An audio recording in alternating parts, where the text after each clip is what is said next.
Mwebaleko mwana bannayuganda gye muwangalira kansubire muli bulungi. Olunaku lwa leero tova kuno vidiyo gilabe paka weggwayo oba nga togyagala gisindikira omuntu yenna.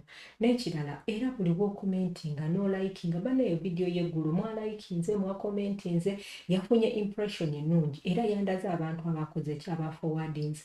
Naye kyesinga okunsasa okimanyi waliwo olunaku lwe twafuna abantu 3,000 lwe twafuna watch hours 3,000 waliwo omuntu omanyi waliwo omuntu eyansubscribinga ndowooza yawulira bubi nga munaye tokikubye n'awulira bubi unsubscribinga naye mune bamundaga nenamba abadde nange emyezi 3 kati sawa zino wana subscribinze anyway tumuveeko mwebale mwena abeeyikumidde ku channel yange eno Mashal Edward 920 kati tugenda kubalagako Abannayuganda okimanyi ninayanze ebintu ebinnuma ku mutima nga ngamba nti singa nali manyi nti nsobola okukozesa way out yonna nalibadde natambula dda.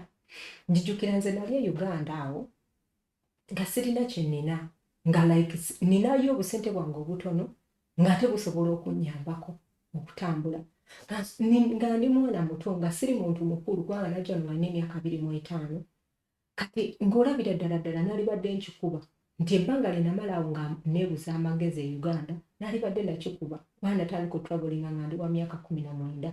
Kati lwaki nkugamba ekintu kino saagala gwe omuntu andaba ozalawo emyaka gyo oba otandike kugizanyiramu nedda nga sinaba kweyongerayo mbadde nkusaba gwe omunnayuganda ndaba wandibadde nga ofuna this kind of programs zembawa gezaako ng'okyali muwala muto nti chances ziba nnyingi mukwano ng'okyali muwala muto ng'olabika bulungi nga buli muntu yenna akwegomba. It is very very easy okuyitawo nti omuntu akulabula ina gabambi akaana akataaka akeeyiiya. So nkwagalidde buli gundi gye nteekayo mpozi nga ya higher education nga togisobola but try.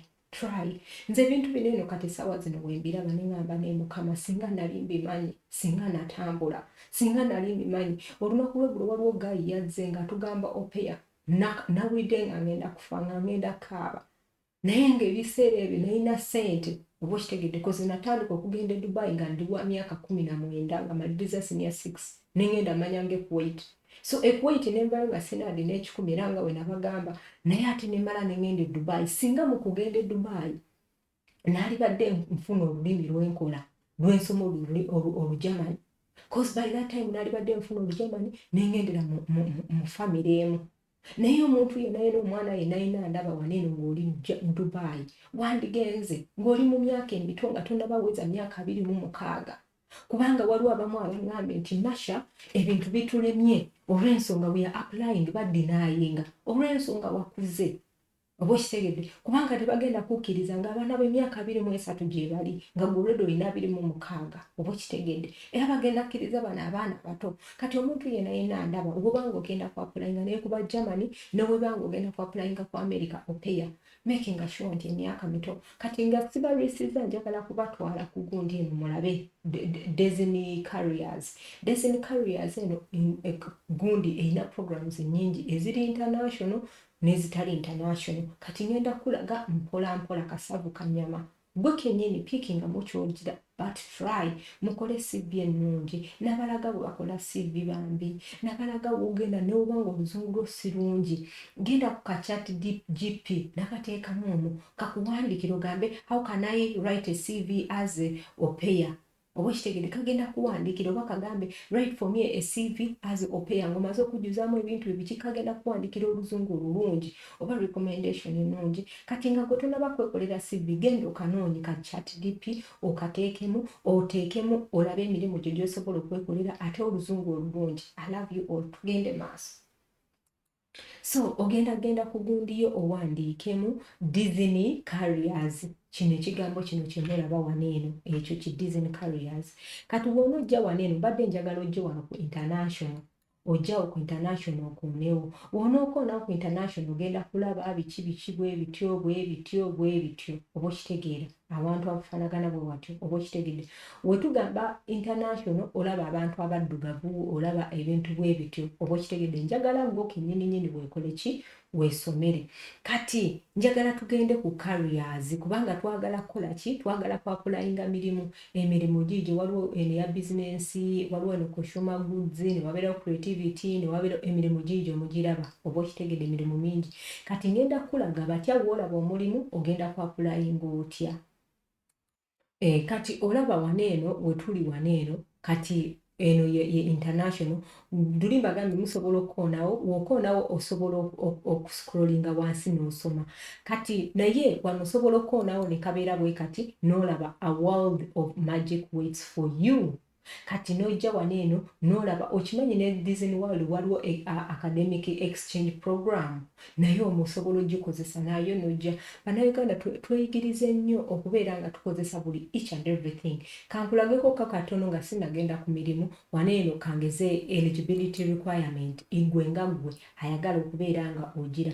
Wano bakugambye a student must be currently enrolled and in good academic standing and standing at participating international college or university and engaged in an appropriate course of study. Applicants must also meet the following criteria: fluent in English, be at least 18 years of age at the time of application, able to exit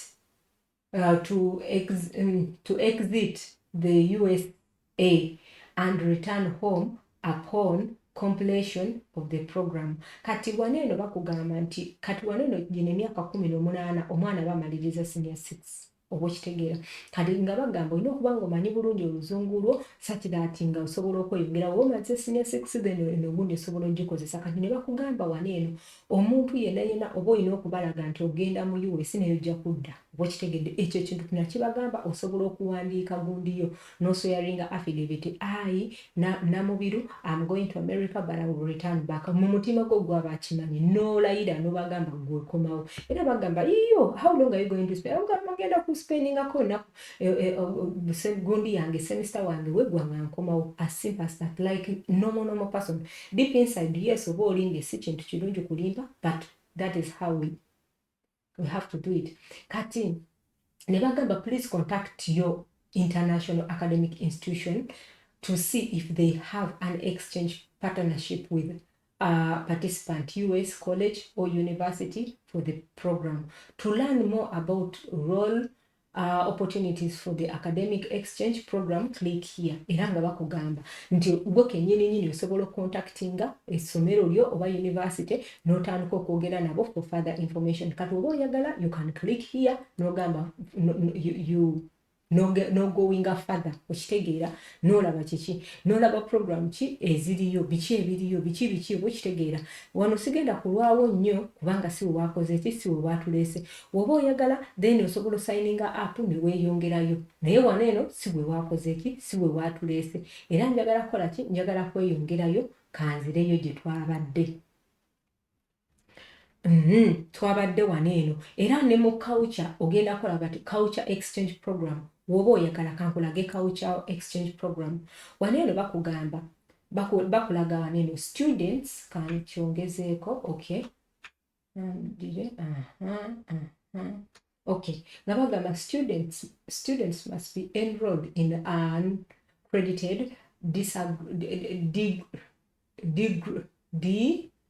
degree issuing college or university and return to school for at least one term following the program or participate immediately following graduation. The applicant must also be able to speak fluent English at we are currently recruiting in these following countries. Mulimu Australia, Brazil, Canada, Hong Kong, Mexico, New Zealand. Panange tetulimu nemikilike fomo twaka tetulimu mweno programu eno twaka tetulimu munaye tetulimu mweno anyway eno rabika tetugasa ukitegedde no tetulimu Anyway, nendabamu abaddugavu bali bayinza okuba ba Mexico si baddugavu si bannayuganda. Anyway, tugende ku program ffenna etukola ki etugasa. Jangu wano eno ogambe culture representative program oba okitegedde kati genda wano ogambe hire now. Ojja okuhaya naawe ogenda kujja ku page efaanana bw'eti. Ndowooza oba nzuuminze nnyo I think. Kanzumingeko mpola mpola. Kanzireyoko. Okay, nzuuminzira nnyo. Nzuuminze nnyo. Okay, yeah. Kati yeno page efaanana bw'eti. Kati osobola okuteekamu omulimu mukwano gw'oyagala n'ofilteringa ne region gy'oyagala n'ensi gy'oyagala. Eno gundi by the way ni website sinze yagyejjiridde eya Disney World. Waliwo omukyala yali ku live yange erumu n'agitugamba. So that's why nenjigogolingako neŋŋamba kanjibawe. So jangu wano eno ogambe kati tugambe wa. Kati kiri bwe kiti. Eno program engeri wekola kambalage kati kambalage eyawa. Balage ya Japani Disney bikoze bitya. Kati waneeno ogenda laba emirimu egibagiriyo. Bakugamba waneeno. Kawano kanyongezeeko. Nga bakugamba job number yiyawo. Date yiyo posted olunaku yiyo. Bagikutadde December nga 19 which means eno gundi bakagiteekayo kyobola banjibawadde. Ngekugamba the culture representative program is 12-month work experience located at Walt Disney World Resort. Niya bichi ebyo bitomoyinzo bato bitegeera. Kati njagala kulaga countries and regional represented are njagala olabe ensi. Mulimu Canada, China, France, Germany, Italy, Japan, Mexico, Morocco, Norway. Naye nga sinabagenda walala ka underliningeko ka Uganda kange ako kemi underline kako ka Uganda kange okalabye mama okalabye tata keko ka Uganda kange kati ndowooza olaba you can apply obongo oli mu Uganda but let's go bagamba application accepting application for arrivals in August through November 2024 for 12 months program. 12-month program. Kati eno program ya mwaka ogumu. So wobanga ogenda njigendera kugenda kubeerayo mwaka gumu gwokka kukola then omaloddeyo Uganda. Naye ngera webadde njijamba gamba nti wobanga oli mugezigezi genda okozesa omutwego otambula ogende. Okitegeera? Kati tugenda kujja wano bakugamba our Japan culture culture representative can be placed in abantu abali mu Japan basobola okuteeka mu kid court role. Below is the description for this position. Wobanga oli mu Japan bajja ng'oli mu Japan sigama ng'oli outside Uganda ng'oli mu Japan basobola okuteeka abantu abo batyo. Kati nga bakugamba okubuuza abantu n'okubeera nga interactinga ne ba guests ebyo by'emirimu gy'olina okukola. Organizing craft biki n'abaana for children iyo bitegere ebintu by'okuorganizing awo okukiriininga ebintu ebifanagana bwe bityo olulimi okwe-exchanging olulimi ebyo bintu bingi. Kati wano nga bakugamba ekirala basic qualification bakugamba you have to speak English fluently. Oba olina okwogera bulungi oluzungu. It doesn't matter nti oba olina okubeera hello but so long as you can express yourself. Kitegeera. Okay. Be at 18 years of age to apply. Obanga olina emyaka 18 applyinga banange gino emirimu mirungi nti nze nali sigimanyi naye okola CV yo bulaadi nga naawe kenyini weewa omulimu. Okitegeera. Anyway, nga bakugamba waneeno be able to theoretically represent Japan. Noba nga toli mu Japan, you have to represent Japan. Omu Japan omuddugavu. Anyway, tugende maaso. Be fully available to work Sunday through Saturday, including days and nights, holiday and overtime. Candidates are required to attend a representation and in-person interview in Japan. Lwaki bakugamba we batyo nti woba waddeyo CV yo flying over eyo Uganda gy'oli n'ogenda e Japan n'okola interview era which means obatuukira okugamba nti kati jangu each and everything kino bwekiti nebwekiti era oyinza n'okubagamba naye njagala naye ate ninamu obuzibu abcwg trust me basobola okukuyambako ne bakuyamba n'otambula katugende maaso ogenda kujja wano eno bagenda kugamba you are required bakugambe you are required to upload your CV or cover letter in English omunauganda bajja kumuwandikira mu Luganda anyway nkimanyi temusobola former cultural representative program biki ebyo byonna bisomero sigenda kule sente ndowooza bazikulaze wano eno baba bagenda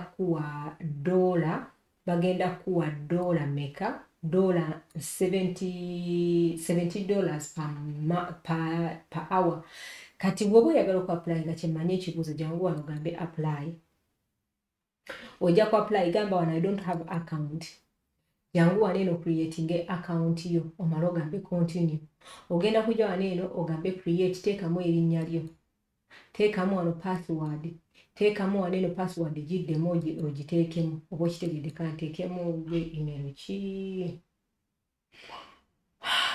people